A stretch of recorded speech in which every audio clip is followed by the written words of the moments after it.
ya. Yang minggu sekarang ini yang keempat harusnya orientasi bisnis dalam Islam. Nanti siang ada perkuliahan nggak?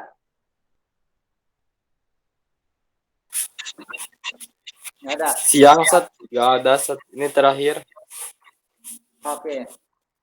Berarti untuk hari ini kita sampai ini ya, dua materi ya. Yang minggu lalu sampai minggu sekarang kita bahas. Nanti jamnya akan lebih lama.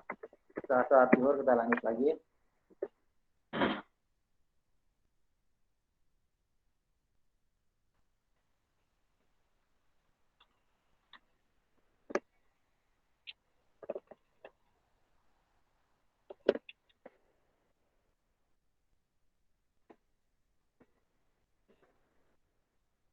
Bentar ya.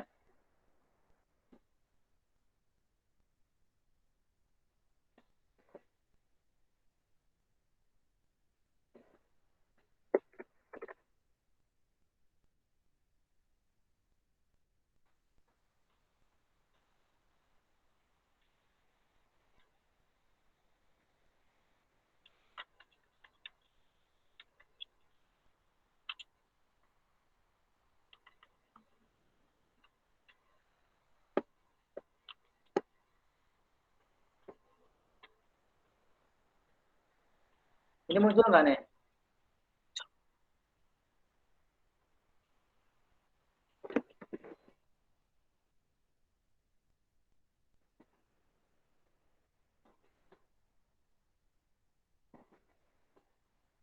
Oke. Di sini antum semua siapa yang punya usaha bisnis atau apapun gitu, perdagangan, jasa atau apa? Coba siapa aja? Saya mau mapping dulu. Pak Reski punya usaha nggak, bisnis atau apa? Saya nggak punya Ustaz. Belum punya ya? Belum. Ya, Oke. belum. Ahmad Fadil, Ya Ustadz, apa Ahmad Fadil punya usaha apa? kalau saya nggak ada Ustadz, punya orang tua. Orang tua apa? Oh, obat Ustadz, obat herbal Ustadz. Antum ikut ini nggak ngebantu? Ikut dong Ustadz. Tapi Oh, saya cuman bagian yang kayak masarin gitu Ustadz, bukan yang ngolahnya Ustadz, besar dan sebagainya, bukan. ya. Anwar Mara, Nggak punya usaha, Pak. apa? Nggak punya. Ya belum punya ya. Kalau kuliah sama saya semua harus punya. Kerja di tempat. Amin. Citra, Punya ini Ustaz, Alshop bisnis online. ya apa produknya?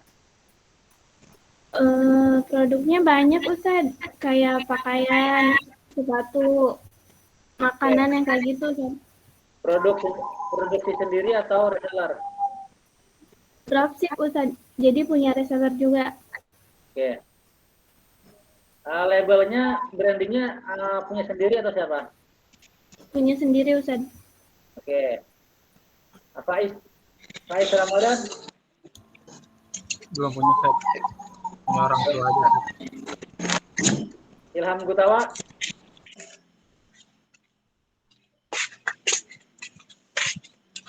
Ilham Gutawa,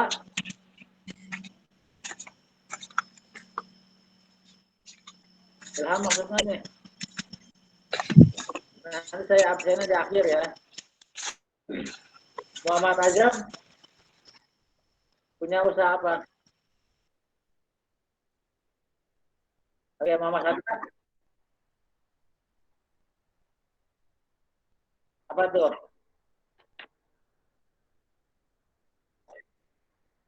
Apa usahanya Pak? Oke. Sendiri, produksi sendiri atau punya orang lain? Berapa lama berjalan? Oh, asal. Itu udah bagus tuh berarti. Kemudian Salahuddin Al-Ayubi Syahudin Ansori.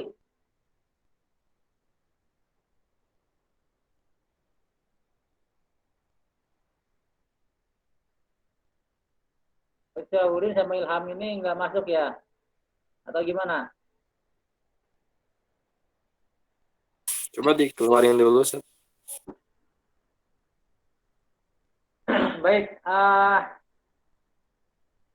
dalam perkuliahan etika bisnis Islam, bagi yang belum memiliki bisnis ataupun yang sudah memiliki bisnis, kita harus memiliki prototipe. Ya, prototipe bisnis Islam seperti apa, merujuknya kemana? Apakah akan merujuk langsung kepada praktek bisnisnya Nabi Muhammad, atau praktek bisnisnya sahabatnya Nabi Muhammad, atau dalam praktek bisnisnya para di zaman Khulafaur Rasyidin, atau dalam praktek bisnis dunia kontemporer. Pada pertemuan pertama itu kan kita telah membahas bagaimana sebuah sistem ekonomi kapitalis maupun sistem ekonomi Islam ya secara sekilas. Itu adalah untuk memberikan perspektif bahwasanya sistem ekonomi yang kita anut itu akan mempengaruhi etika dalam bisnis kita ya. Jadi antum semua, karena ini ada sifatnya materinya materi filosofis, tapi akan kita bungkus secara praktis ya. Jadi nggak selamanya pembahasan etika itu adalah hal-hal yang seperti kita dalil-dalil agama maupun teori-teori bagaimana beretika dalam bisnis. Cuma saya harap dalam pertemuan hari ini sampai selesai, antum semua harus punya referensi. Ketika kita berdiskusi, antum sudah punya bahan untuk didiskusikan ya.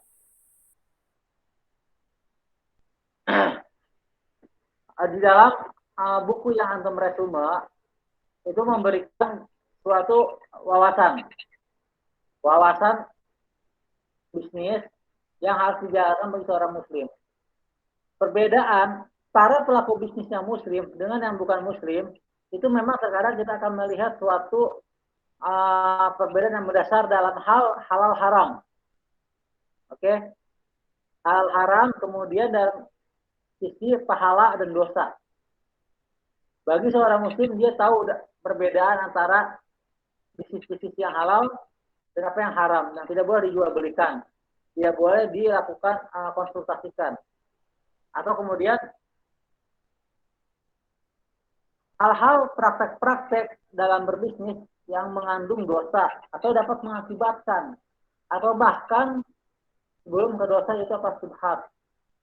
Nah, sebagai seorang muslim dia mengetahui batasan-batasan tersebut. Tapi bagi yang non-muslim, pandangan transendental tadi, pandangan keagamaan tadi ya, dosa, pahala, kemudian halal haram, itu tidak semuanya memahami. Tapi ada sebagian umat non-muslim yang memiliki nilai-nilai ataupun pandangan apa yang halal dan haram. Itu mereka punya pandangan seperti itu juga. Nah, tetapi dalam halnya bisnis, yang saya pelajari dari para pelaku bisnis yang non-muslim adalah mereka melihat pola etika dalam berbisnis itu dalam hal perilaku. Jadi hanya sebatas perilaku saja ya, bukan sebatas nilai-nilai. Jadi perilaku bagi orang yang dalam berbisnis ini adalah memang dia tidak bermain curang, tapi tidak bukan dalam rangka saya tidak mau berbuat curang karena takut dosa gitu, atau karena ingin pahala, bukan, tapi dalam rangka untuk meningkatkan omsetnya, meningkatkan penjualan ya, nilai laba kotor dalam setahun. Kemudian dalam rangka menjaga loyalitas konsumen. Jadi yang dalam penelitian khususnya di marketing plus ya, yang di perusahaan Indonesia ini di bagian khusus marketing itu, dia meneliti bahwasanya loyalitas konsumen itu ada apabila si pelaku bisnis ini dia barang yang dia publikasikan, yang dia pasarkan itu sesuai dengan objektifnya, sesuai dengan kondisi barangnya. Kemudian akhirnya sedikit demi sedikit konsumen akan percaya. Nah, percayaan inilah yang kemudian menjadi bekal daripada bahwa si pelaku bisnis tersebut bisa dijadikan satu-satunya produsen yang diinginkan oleh si konsumen. Karena apa yang dijual beli, apa yang dipasarkan, dipublikasikan, dan apa yang dijualnya adalah barang yang sama. Tapi ada pelaku bisnis yang hanya membuat barang itu menjadi bagus, indah di mata, enak dipandang. Itu karena membuat desain-desain yang sedemikian rupa ya, dengan Corel ataupun Photoshop. Jadi kalau orang melihat di platform itu, wah ini bagus sekali. Tapi ketika di barang itu di delivery, disampaikan kepada konsumen, ternyata tidak sebagus apa yang ada di platform, yang ada di marketplace ya. Akhirnya konsumen kecewa, wah ini produsen tidak benar nih dalam hal publikasi ataupun pemasaran, tidak amanah. Karena sudah bayar, ada kebijakan refund apabila barang tidak sesuai, tapi refundnya tidak bisa berlaku. Karena menurut konsumen ini tidak sesuai, tapi menurut produsen ini sesuai kok apa yang ditampilkan. Nah inilah kemudian etika bisnis di sana bermain, memiliki peranan yang sangat penting. Apakah bisnis itu akan panjang atau tidak, itu akan terlihat dari hal-hal yang terkecil saja seperti itu. Kalau bisnis yang saya lakukan, itu sudah saya lakukan sejak S1 ya, dari mulai konveksi, tapi dengan sistem maklun. Kemudian setelah lulus S1 ada membangun koperasi serba usaha selama 2 tahun. Setelah koperasi serba usaha sekarang 2019 mulai 2015 mulai membangun firma hukum. Kemudian 2019 membangun perusahaan yang bergerak di bidang konsultan di bidang hukum juga ya, seperti membuat rancangan undang-undang, membuat naskah akademik, membuat rancangan peraturan daerah, rancangan peraturan pemerintah. Itu adalah jasa bisnis yang saya miliki sekarang. Kemudian di tingkat hukum ya, seperti pendidikan khusus profesi advokat, mediator yang bersertifikasi Mahkamah Agung. Kemudian di tingkat hukum yang lainnya di bidang corporate law, hukum perusahaan. Jadi mahasiswa saya ini kalau udah semester 7 itu kalau sebisa mungkin ya wajib memiliki perusahaan ya, sekurang-kurangnya CV ya. Jadi kalau kita memiliki badan hukum dalam mengelola bisnis kita ya, misalkan Citra sudah memiliki produsen sendiri, sudah punya label sendiri, maka labelnya Citra itu wajib didaftarkan di Direktorat Jenderal Kekayaan Intelektual, HKI ya, HKI, hak kekayaan intelektual, biar brandnya tidak diakuisisi oleh orang lain atau tidak dicuri oleh orang lain. Misalkan Citra udah punya branding yang besar, pemasarannya udah luas, nilai omsetnya ratusan juta atau 1 miliar dalam setahun. Tapi ada temennya yang jahat, wah ini branding Citra ini udah bagus. Akhirnya dia duluan mendaftarkan ke KHI, ya ke Direktorat Jenderal Hak Kekayaan Intelektual (HKI). Akhirnya ketika HKI-nya sudah atas nama si teman Citra, maka Citra udah nggak boleh lagi menggunakan label yang tadi yang dia jual beliin. Kalau dia si Citra sampai masih menjual dengan labelnya dia sendiri, itu dia akan melanggar hak kekayaan intelektual. Hukuman penjara dan denda. Nah begitu ya. Jadi kadang-kadang kasus yang saya tangani ini adalah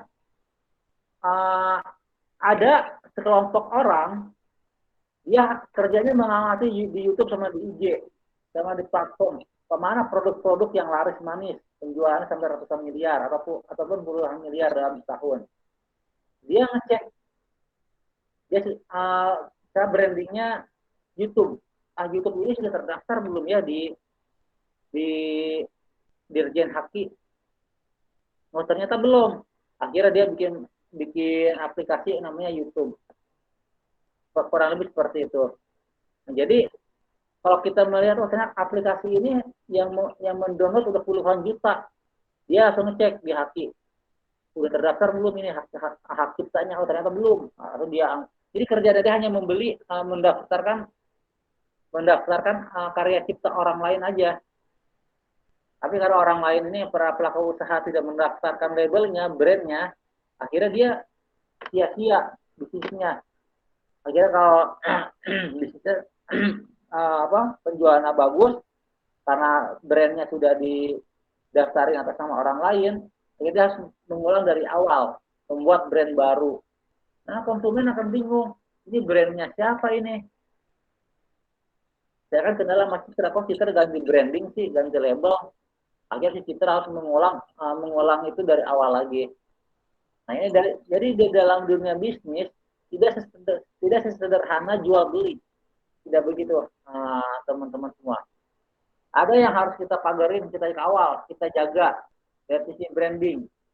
Apalagi kalau bergerak di bidang bisnisnya untuk teknologi informasi ya. Misalkan membuat aplikasi ataupun membuat software. Samsung saja, antum tahu ya handphone Samsung, dia pernah digugat sama perusahaan HP yang lain. Nanti kita akan ada pelajaran materi tentang hak kekayaan intelektual di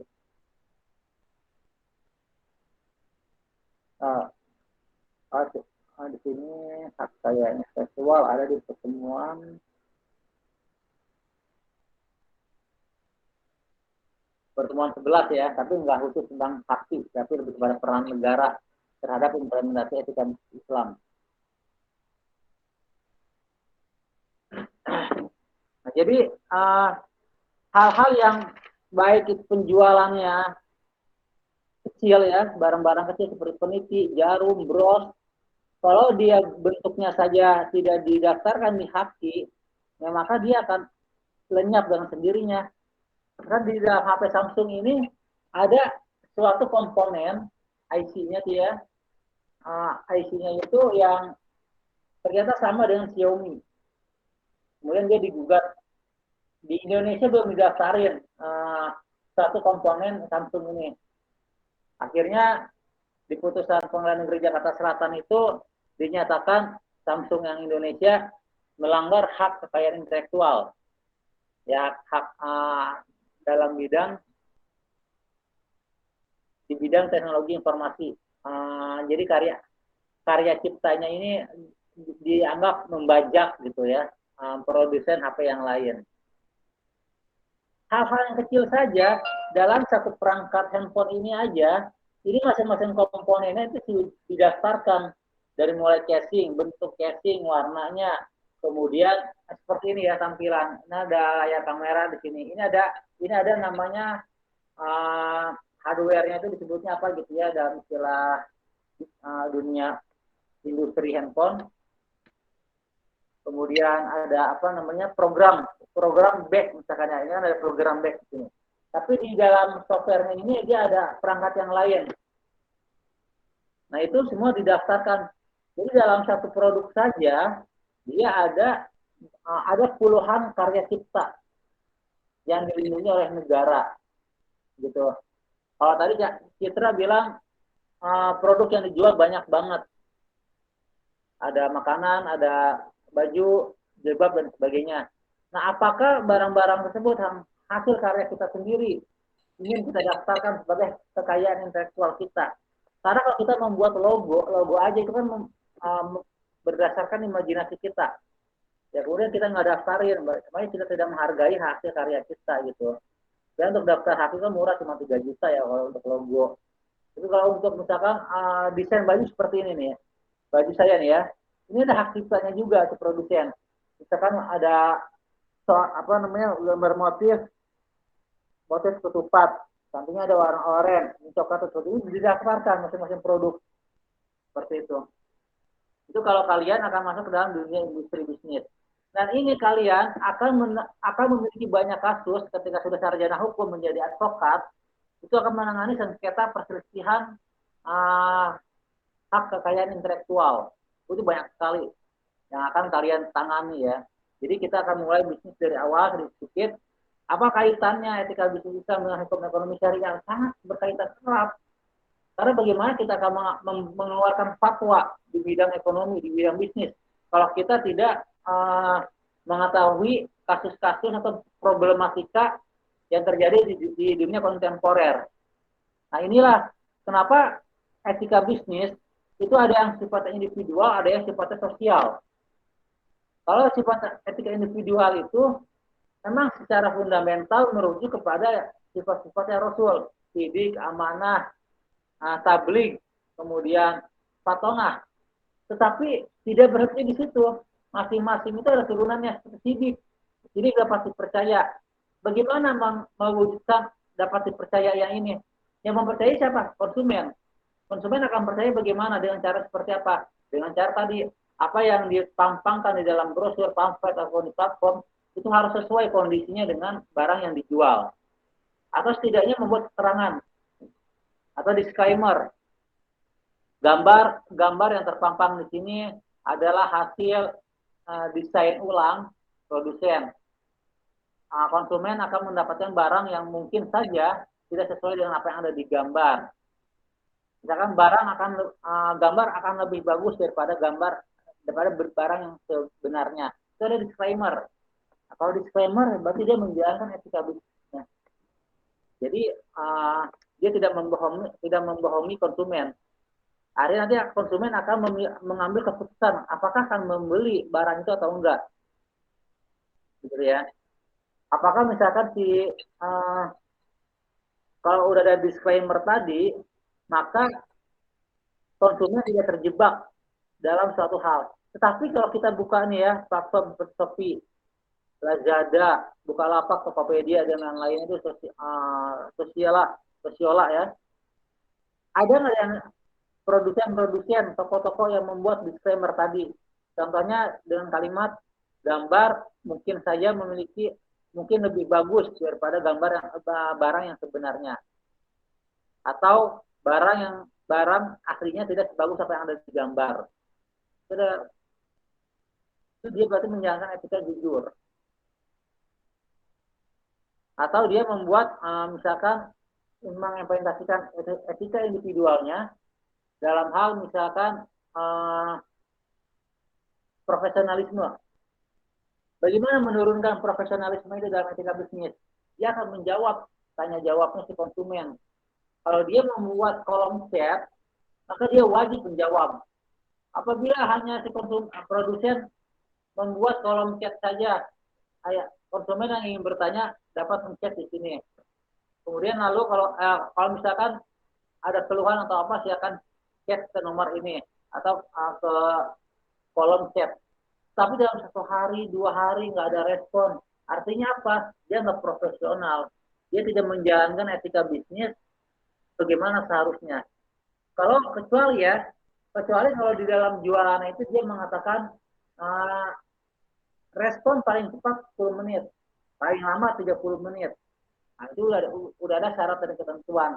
Artinya si konsumen akan mendapatkan kepastian ketika dia melakukan chat tanya jawab dengan si produsen, dia akan mendapatkan jawaban paling lama 30 menit. Paling cepat 10 menit. Nah, itu adalah perwujudan daripada etika profesionalisme ataupun cakap. Jadi ya kalau antum bikin IG buat jualan, bikin YouTube buat jualan, ada orang komen tapi nggak dibales, atau dibalasnya pakai robot ya.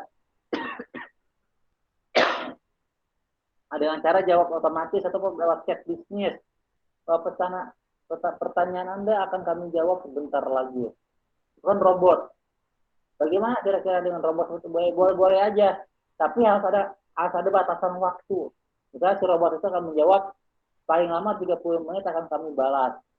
Yang paling cepat 10 menit. Mohon kesabaran Bapak Ibu gitu ya. Itu profesional. Tapi kalau cuma sekedar bikin IG, bikin YouTube untuk jualan tapi nggak ada kolom chat, nggak ada kolom itu, dan tidak ada ketentuan syarat dan ketentuan melayani konsumen, maka wassalam bisnisnya. Gitu. Atau mencantumkan kontak person. Tetapi dalam kontak person ini dia tidak sigap. Tidak 24 jam menjawab.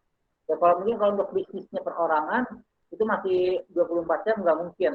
Karena dia harus tidur juga ya, kecuali kalau dia ada shift-shiftan 3 shift dalam 1 hari, ada karyawan yang hanya untuk mengurusi customer care, itu bagus. Nah, tetapi hal-hal seperti itu harus kita mulai dari yang terkecil, dari yang sekarang gini. Karena kita selain sebagai pemberi fatwa di bidang ekonomi syariah, kita juga sebagai pelaku bisnisnya. Kita ada posisi sebagai konsumen, juga ada posisi sebagai produsen. Sehingga nanti fatwa-fatwa yang akan kita keluarkan ketika kita sudah sarjana, itu akan lebih kaya, akan lebih komprehensif. Apa yang dipahami, dia juga melaksanakan. Sampai sini ada yang ingin kita diskusikan terlebih dahulu?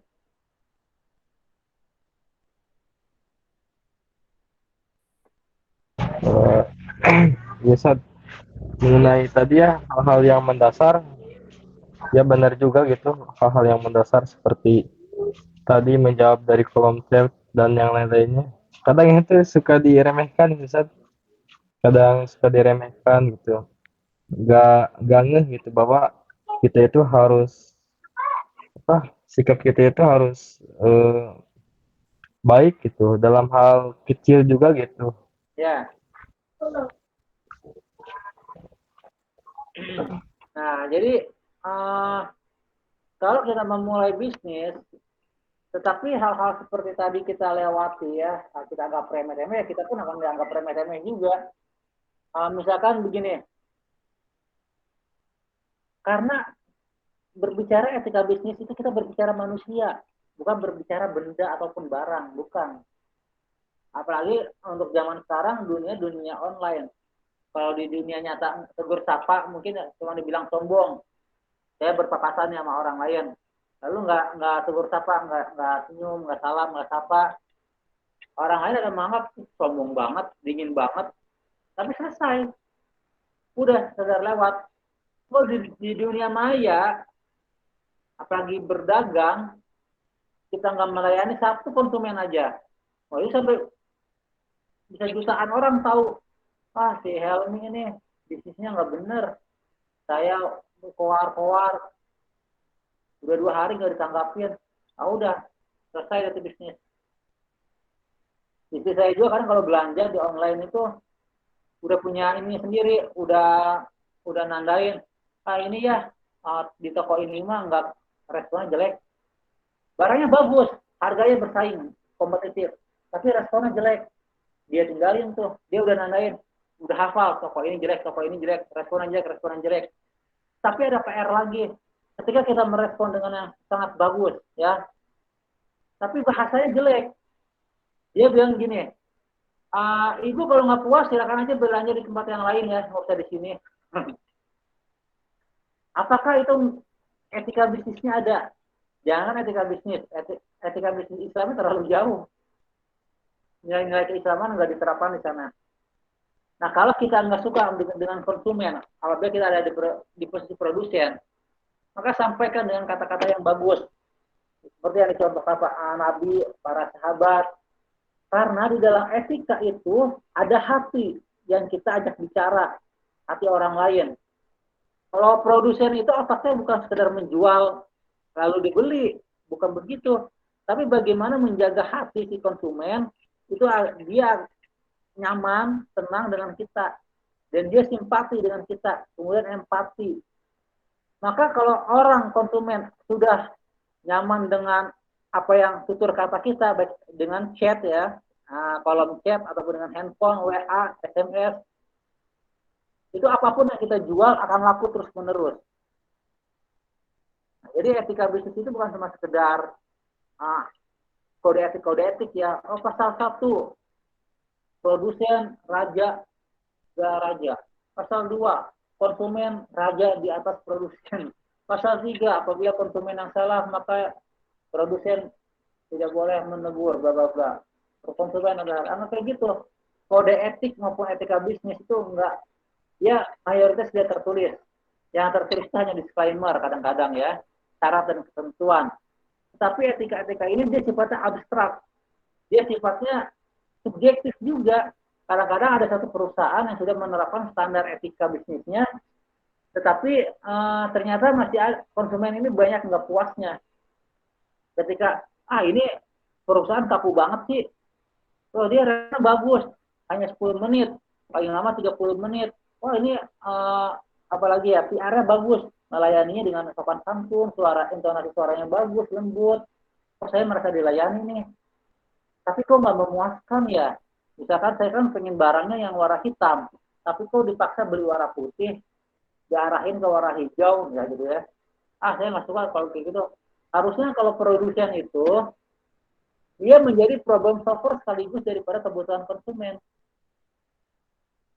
Baik ya, saya produsen. Baik Bapak Ibu, kalau untuk warna hitam, itu baru ready dalam waktu 7 hari ke depan. Bagaimana? Apakah jadi Ibu, Bapak menunggu 7 hari? Oh iya, nggak apa-apa jadi. Nah, di sana ada solusi yang ditawarkan.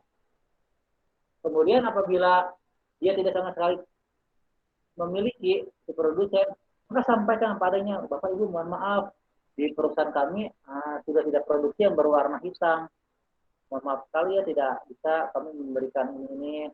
Tapi semoga nanti di lain waktu kalau kami menerbitkan lagi produk yang warna hitam akan kami informasikan kepada Ibu.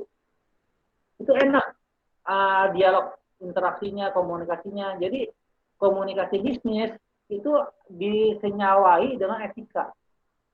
Nah tadi ya, etika perusahaan ini nggak selamanya dia permanen kaku seperti itu. Dia harus fleksibel.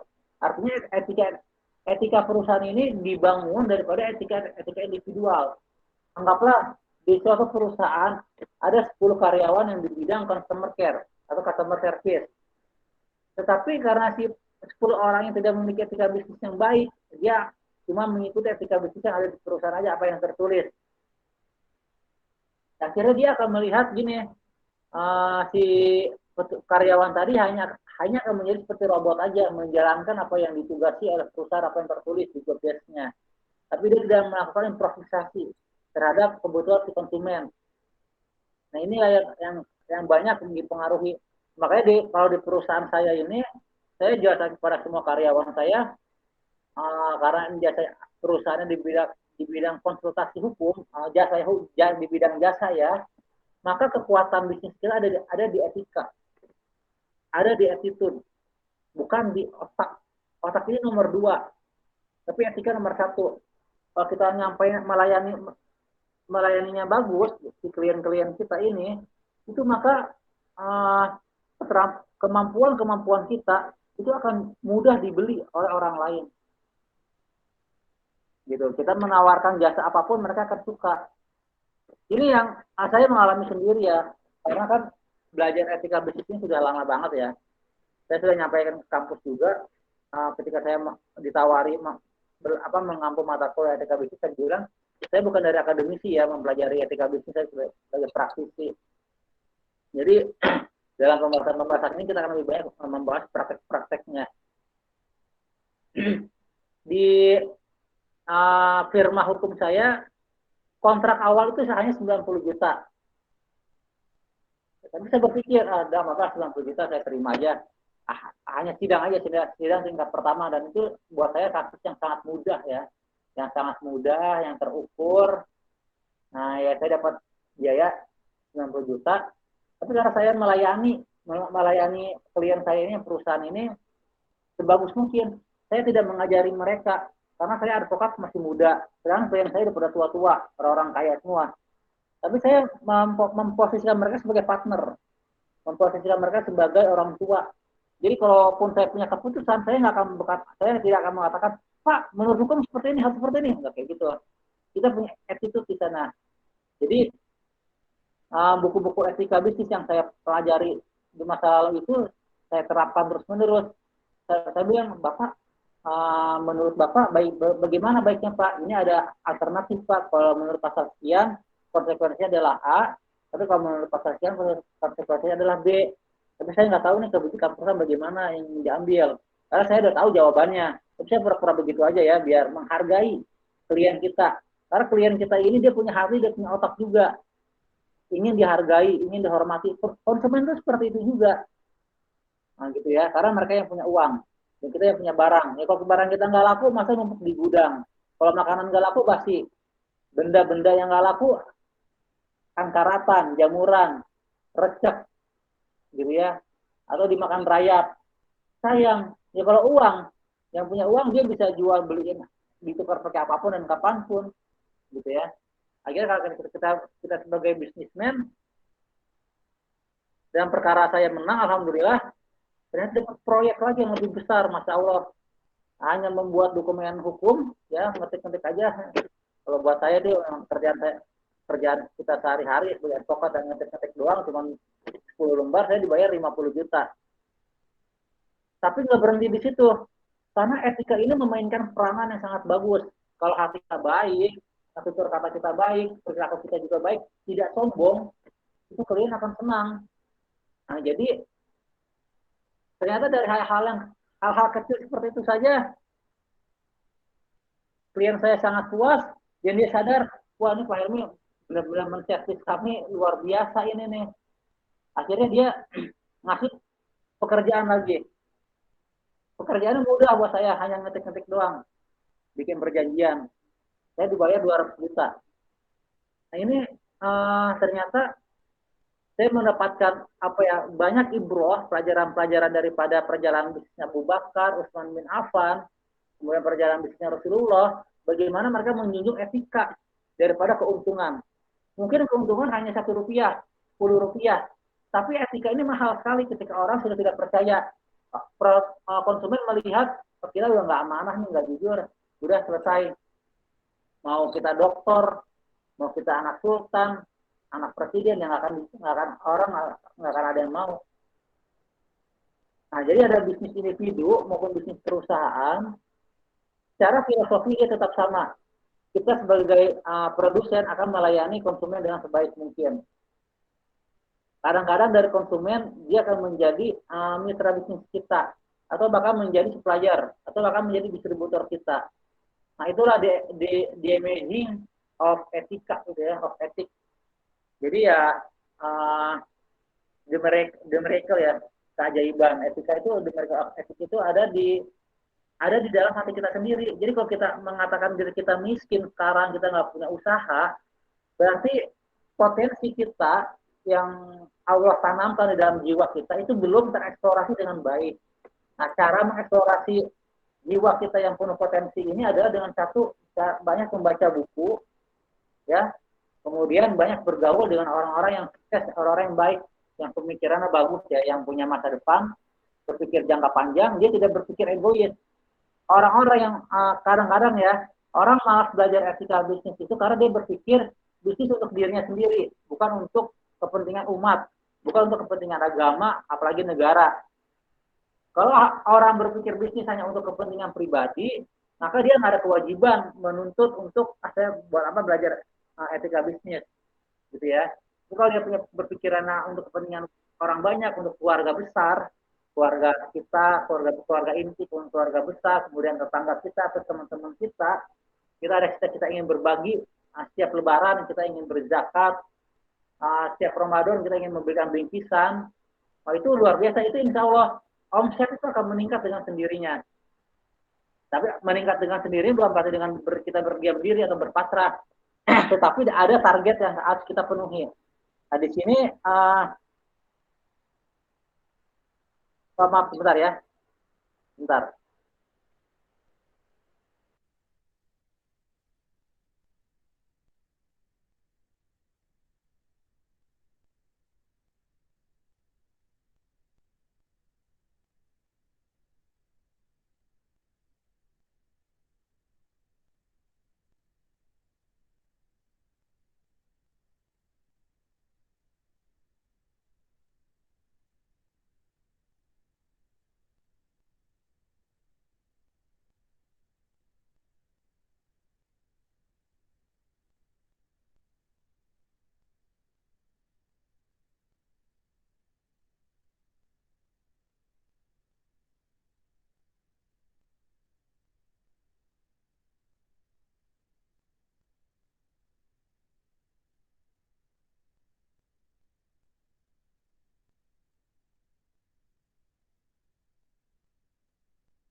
Emang itu azan di daerah mana itu? Azan di daerah mana?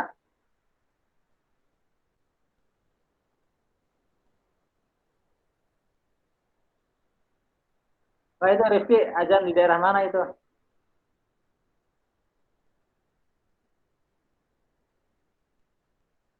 Nanti ya.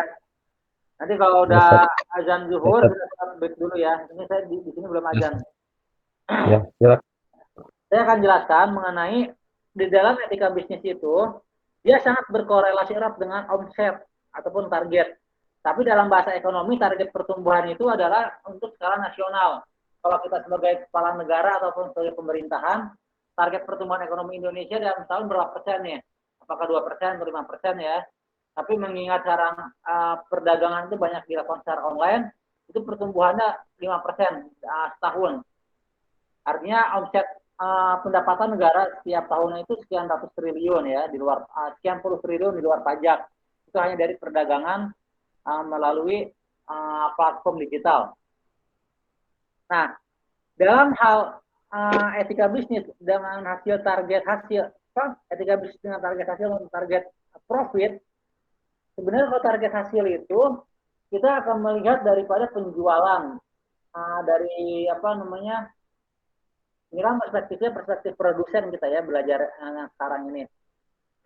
Karena kalau konsumen kadang-kadang kan nggak punya etika juga ya, nggak usah belajar etika juga, mereka tetap aja bisa beli gitu. Tapi kalau produsen, dia harus punya etikanya, harus punya sistemnya dan sebagainya. Akhirnya baru bisa penjualan dilakukan. Nah, di sini udah azan.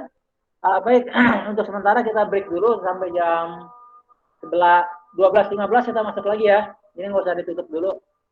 Siap, Sat, siap, siap. Baik ya, kita break dulu ya. Ya, izin lab dulu, Sat. Mau dicas. HP-nya udah nggak ada baterai.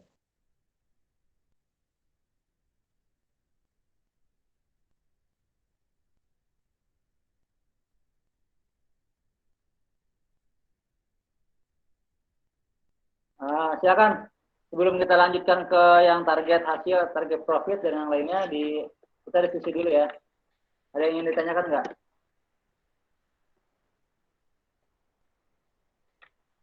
Silakan. Yang mau sharing.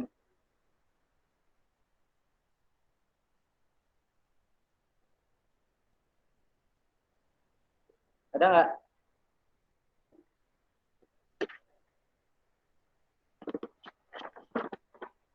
Nggak ada. Buat saya tes. Azam, Khair. Ada yang mau ditanyain?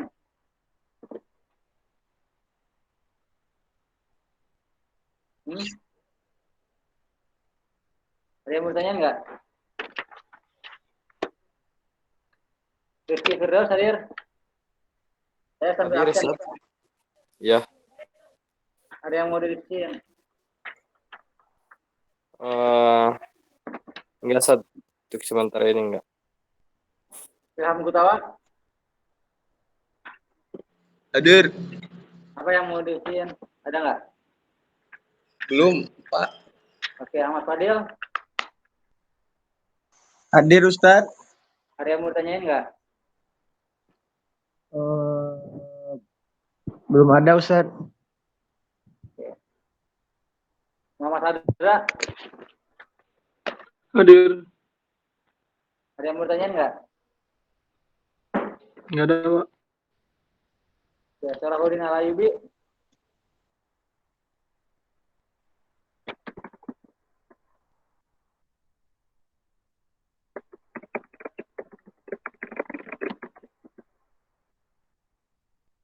Salahuddin Alayubi ada nggak?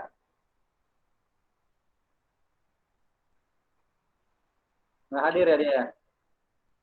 Hadir, Bilangin Sat. gitu. Tidak, Pak. Hah? Hadir, Sat. Ada yang mau tanyain nggak? Nggak ada sih.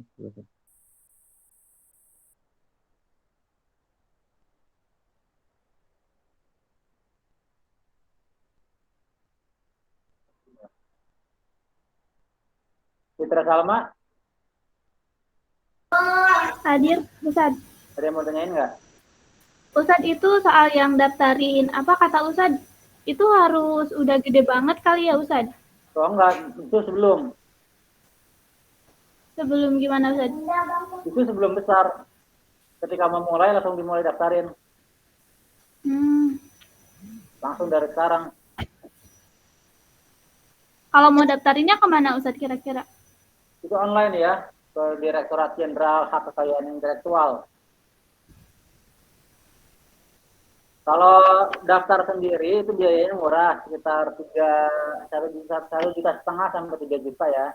Tergantung apa yang mau didaftarin, apakah produknya atau brandnya, labelnya, atau desain atau apa itu beda-beda. Nanti ada ketentuannya di sana. Tapi kalau mau pakai pengacara pengacara hak kekayaan intelektual, itu bayar cuma 6.500.000. Jadi kita terima jadi doang. Misalnya kita mau yang didaftarin logo, udah tinggal logonya aja dikirim, bayar 6,5 juta. Tapi dia nunggunya 1,5 tahun ya. Kalau kita ngedaftarin kekayaan intelektual karena prosesnya panjang. Kalau daftar sendiri juga bisa 1,5 doang atau 2 juta. Baik Ustad, terima kasih Ustad. Lagi ya. Azam, ada yang mau tanya nggak? Saya lanjutkan lagi ya. Jadi relasi antara etika bisnis dengan target profit ini itu berkaitan erat. Misalkan dari dalam kadang-kadang begini ya, kita harus paham dulu. Di dalam dunia bisnis, kadang-kadang kita sering kali ya, bukan kadang-kadang, sering kali kita menemukan hal-hal yang di luar hukum, yang melanggar hukum itu banyak. Tapi karena disepakati kedua belah pihak, akhirnya terjadi juga itu barang proyek terjadi. Walaupun kita tahu ini tidak benar gitu ya, tapi dalam hal ini tidak ada yang dirugikan, apakah negara atau orang lain. Nah, kalau dalam posisi seperti itu, maka akan kembali lagi kepada diri kita masing-masing, apakah mau melaksanakan atau tidak. Nah, memang kalau terutama dalam proyek-proyek konstruksi ya, bangunan ataupun jalan, jembatan, atau bendungan ya, yang nilai kontraknya itu ratusan sampai triliunan itu luar biasa sekali ininya. Resikonya. Jadi kalau kita berbicara etika, maka kita akan memulai dari apakah hal-hal tersebut akan tenang kalau kita laksanakan atau enggak gitu ya. Kalau saya sih dalam proyek-proyek saya di perusahaan itu enggak ini, karena nilainya belum sampai miliaran ya, baru ratusan juta. Jadi resiko tantangannya itu masih kecil. masih apa namanya istilahnya masih bisa dihandle gitu, ditangani. Karena nggak ada yang resiko untuk kolusi yang positif itu nggak ada, karena ya nilainya kecil ya. Kalau udah miliaran, apalagi ratusan miliar, itu udah mulai lah bermain para pihak gitu ya. Orang yang bersengketa itu akan selalu mengedepankan egonya. Jadi dalam rangka ya jadi begini logikanya pengusaha. Ya daripada saya rugi 200 miliar, mendingan saya bayar pengadilan sekian miliar gitu ya, 5 miliar, 10 miliar. Nah, itu banyak sekali saya temukan perusahaan-perusahaan yang bersengketa ini. Makanya kita harus sedini mungkin menghindari hal-hal seperti itu dengan cara membangun profil diri kita. Kalau profil diri kita ini ingin tercitrakan sebagai orang yang beretika dalam berbisnis, maka terus konsisten dari hal yang terkecil, yang sedang, kemudian yang besar. Maka citra etika bisnis kita itu akan terkenal. Kalau di firma hukum saya juga sama. Di firma hukum saya selalu ngomong ke klien, saya nggak mau ya kalau sampai nyuap-nyuap hakim, jaksa gitu ya, polisi. Walaupun kliennya sangat mau memohon, tolong dong kita ini berapapun kita siapkan. Saya bilang ya kalau mau bapak mau melakukan itu lakukannya sendiri aja, jangan pakai saya gitu, jangan lewat saya atau tim saya atau kantor saya. Jadi pengacara nggak tahu menahu soal yang begitu. Itu kalau di kantor saya. Kalau di tempat lain juga banyak yang begitu ya. Misalkan dia bayar dalam rangka profitnya, menjaga profit. Misalkan si kantor ini dia punya target dalam setahun, target profitnya adalah 2 miliar. dia target profit ini tercapai, maka dia harus banyak melakukan hal-hal yang terlarang secara hukum ataupun secara agama atau secara etika. Nah, kemudian dia lakukanlah itu. Nah, kalau di dalam bisnis Islam, bukan itu tujuan daripada berbisnis, tapi ada keberkahan di sana. Berkah ini kan saya katakan dari birkatun ya, berkah kolam, tempat menampung mata air atau tempat keluarnya mata air, itu disebut birkah. Nah, di dalam birkah ini atau berkah diserap ke bahasa Indonesia, bahwa saya profit itu akan selalu ada apabila di sana terdapat nilai-nilai keislaman yang kuat, etika Islam yang kuat. Berupa apa? Kalau profit kan itu udah pasti berupa uang dan aset bangunan atau aset fasilitas. Tapi kalau keberkahan ini, dia profitnya bisa berupa uang, bisa aset ya, harta benda, gedung, tanah, tapi pertemanan, persaudaraan, lalu jaringan yang bagus, jaringan orang-orang yang baik. Nah inilah ada target-target yang tidak ditargetkan oleh perusahaan-perusahaan yang tidak bersendikan kepada ajaran Islam, gitu ya. Jadi kalau kita berpikir hanya target profit, maka sudah pasti di dalam bisnis kita itu akan selalu seperti dikejar-kejar. Oh ini bagaimana ya besok ya untuk dalam rangka mendongkrak penghasilan, mendongkrak omset, mendongkrak penjualan. Lagi dia tidak berpikir lagi mengenai syubhat, apalagi halal haram. Yang ada di pikiran ya udahlah, terobos saja. Nah gitu. Nah, apa yang dicontohkan oleh misalkan Utsman bin Affan ya ketika beliau hijrah ke Madinah. Utsman bin Affan dan Abdurrahman bin Auf kedua-duanya selalu berlomba-lomba dalam hal kebaikan. Misalkan ada satu orang Yahudi Madinah yang memiliki sumur berair gitu ya. Nah, akhirnya orang-orang Madinah dan terutama orang-orang yang muhajirin setiap hari beli air terus untuk kebutuhan hidupnya, makan, minum, masak gitu ya. Tetapi akhirnya Utsman membeli sumur itu dengan harga yang sangat besar.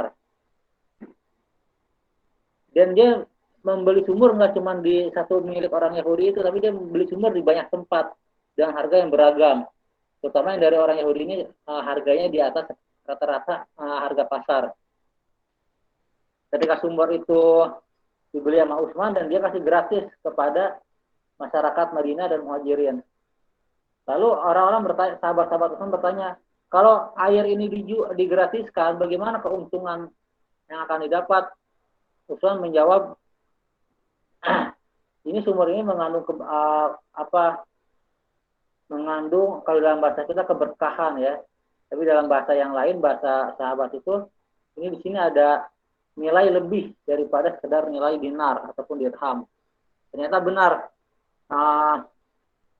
Ketika sumur-sumur sudah dibeli oleh Utsman dan Abdurrahman bin Auf, akhirnya orang Yahudi tadi nggak bisa dia membeli air di sumurnya Utsman.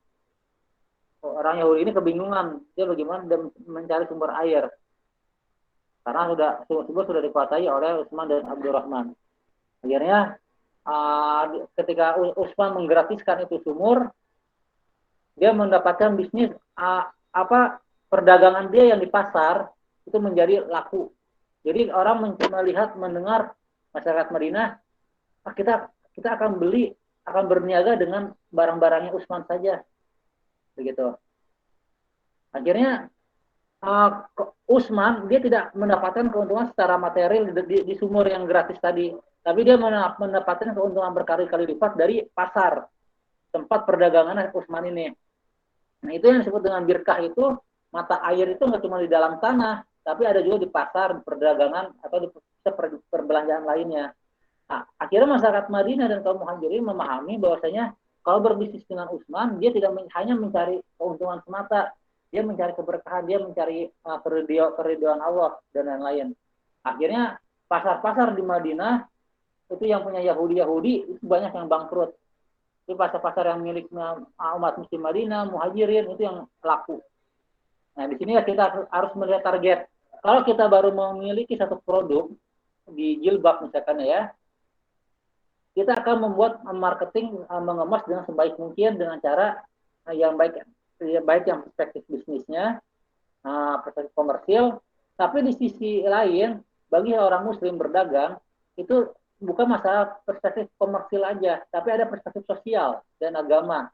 Nah, perspektif sosial adalah bagi dia memberikan harga 20.000, memberikan harga 200.000 bagi masyarakat umum. Tapi bagi orang yang nggak mampu, dia memberikan diskon 80% misalnya ya. Nah, di sini perspektif sosialnya dia ada. Akhirnya kalau sudah seperti itu, karena di zaman netizen sekarang ini, dia bukan cuma sekedar mencari produk yang bagus, tapi dia mencari relasi. Bagaimana si produsen itu mampu membangun hubungan emosional, human relationship dengan konsumennya.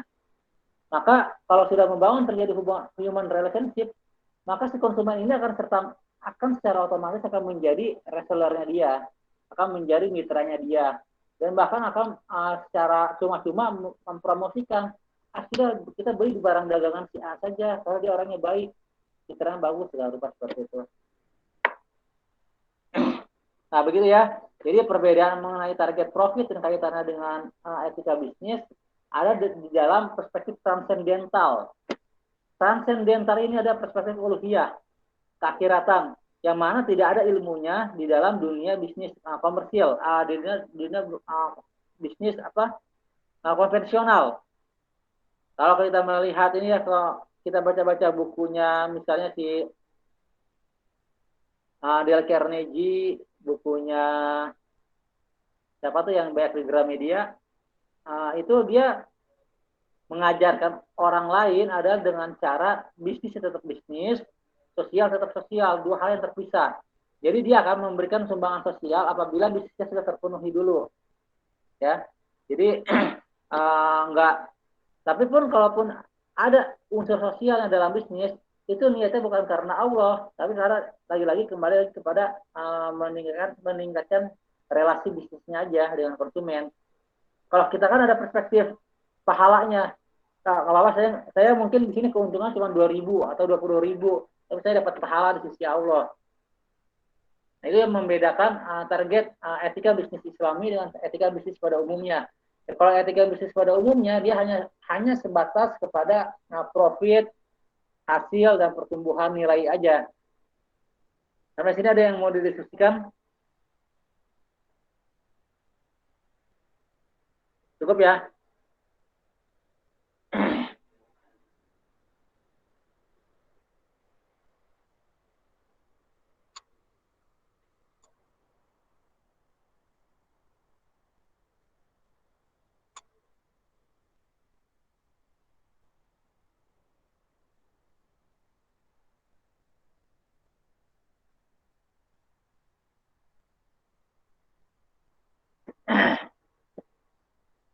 Nanti untuk minggu depan kita akan belajar tentang ini.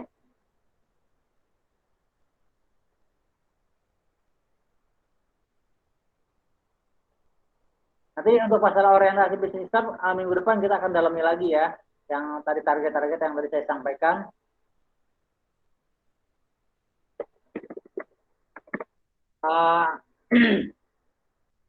Ini tolong dibaca, nanti saya kirim nanti ke WA ya, buku-buku yang harus dibaca tentang etika Islam dalam produksi, pedoman Islam dalam faktor produksi, pedoman Islam dalam produksi barang, pedoman Islam dalam produksi jasa, etika Islam dalam privasi, etika Islam dalam distribusi. Nah, jadi istilah produksi ini, kalau dalam ilmu ekonomi itu ada dua jenis, ya. Saya kasih ini dulu deh. Saya kasih simulasi dulu.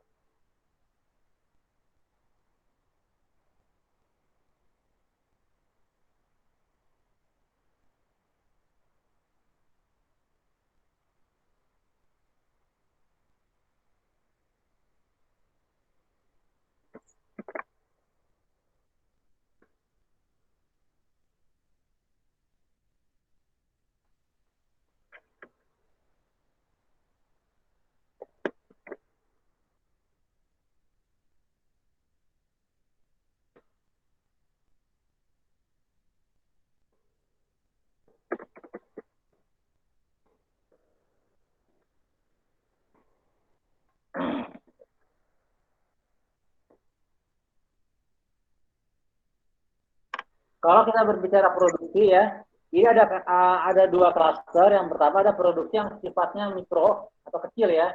Jadi dia produksi itu untuk bukan untuk tingkat yang masif. Kalau produksi massal itu dia sudah masuk kategori industri. Nanti kita akan bisa paham di dalam ilmu ekonomi. Nah, kelas industri.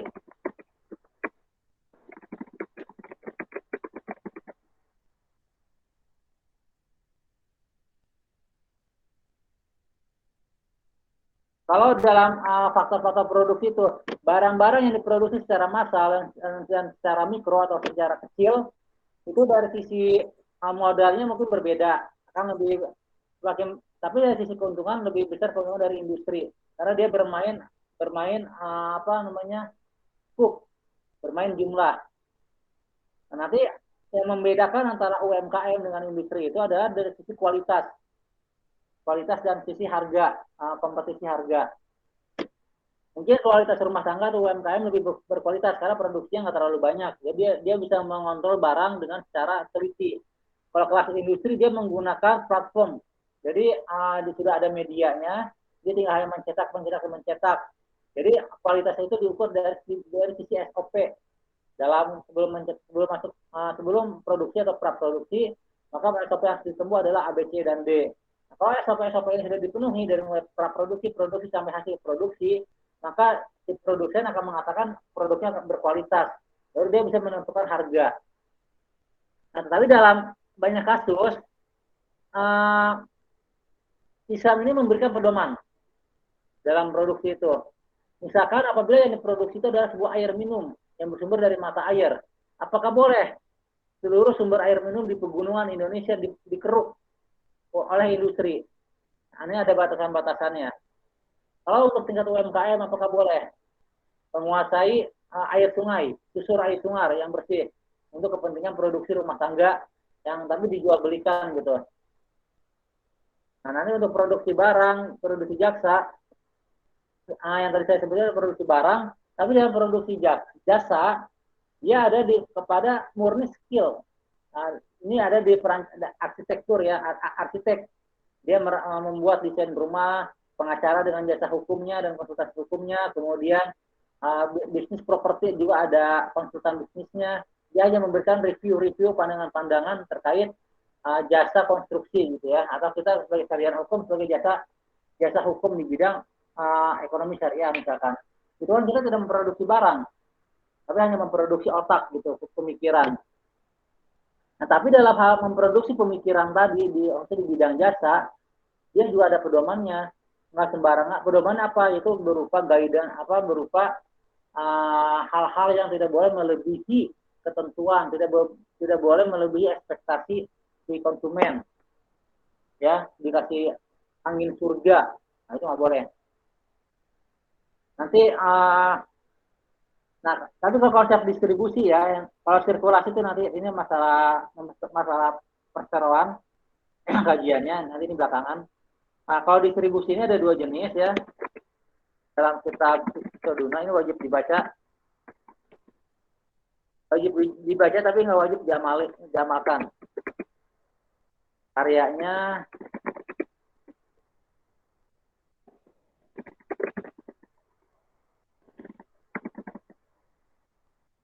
Muhammad Bakir Asodar. Dia ini tokoh Syiah. Tokoh Syiah yang terkenal di bidang ekonomi Islam. Jadi dia membangun fondasi ekonomi Islam di dalam kitab Iqtisaduna ini, itu arti ekonomi kita.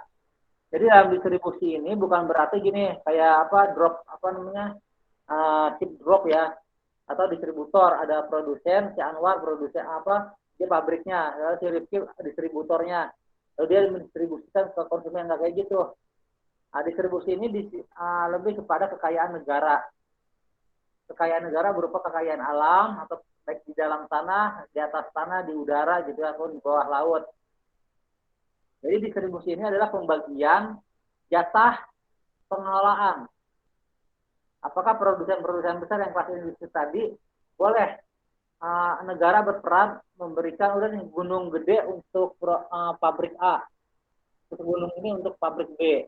Nah, itu adalah distribusi kekayaan namanya. Kalau dalam distribusi dalam aspek praktis, si Rizky distributor, saya reseller, Hadra reseller, dan lainnya reseller. Itu mah nggak membutuhkan ilmu, nggak membutuhkan kajian, perkuliahan kayak gitu ya. Kalau distribusi tinggal distribusi aja. Itu kalau dalam distribusi, dalam konsep ekonomi itu adalah distribusi kekayaan negara kepada orang per orang ataupun badan hukum. Nah, di sini peraturannya sangat ketat dalam Islam, baik secara etika bisnisnya, pedoman Islamnya, maupun dari sisi peraturan-peraturan menurut hadis-hadis Rasulullah. Apakah boleh sumber mata air dikuasai oleh segelintir orang? Apakah boleh tambang minyak itu dikuasai oleh segelintir orang? Nah, itulah pertanyaan-pertanyaan yang akan kita bedah di minggu depan. Saya sini ada yang ingin ditanyakan sebelum kita akhiri, sudah jam 1 ya. Ini sudah saya absen ya. Yang nggak masuk ini Ardina Madani, Arwan Wabula masuk nggak? Nggak ada ya. Arwan Wabula sama Imam Haris Nasruddin. Imam Haris sama ini kemana ya, Ardina? Ardina.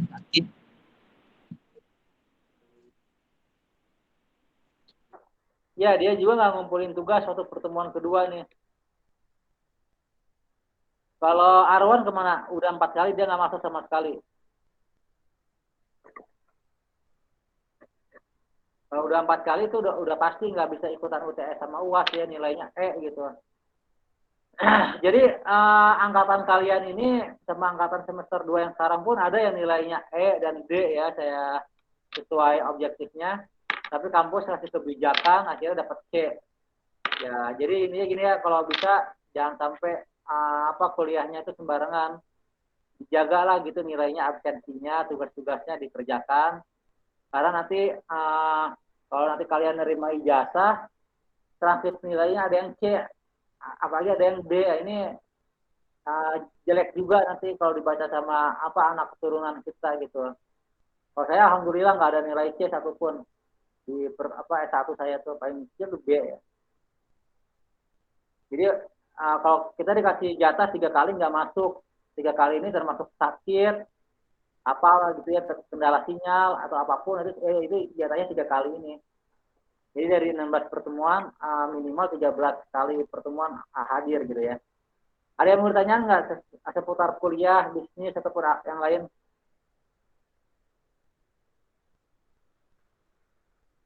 Cukup ya? Baik ya. Terima kasih banyak atas kehadirannya semuanya. Wassalamualaikum warahmatullahi wabarakatuh. Waalaikumsalam warahmatullahi wabarakatuh.